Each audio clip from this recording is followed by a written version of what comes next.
شیخ چلی او د ونې عجیبه پلان. یو ورځ د کلي سردار اعلان وکړ. څوک چې دا زړې وچه ونه پرې کوي هغه ته به انعام ورکړم. دا خبره چې شیخ چلی واورېده سترګې یې وځلېدې.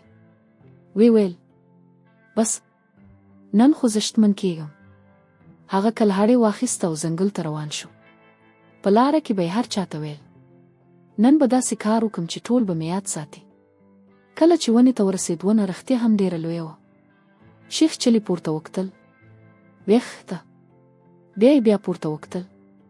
وی ویل که دا ونه زما پر سر ولویږي نو نه باید په هوښیارۍ کار وکړم.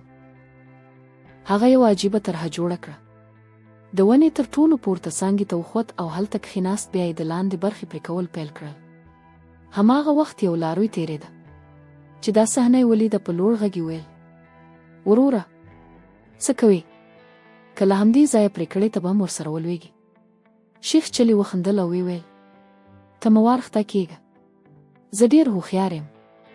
کله چې ونه ولویږي زه به بلې غاړې ته ټوپ وهم.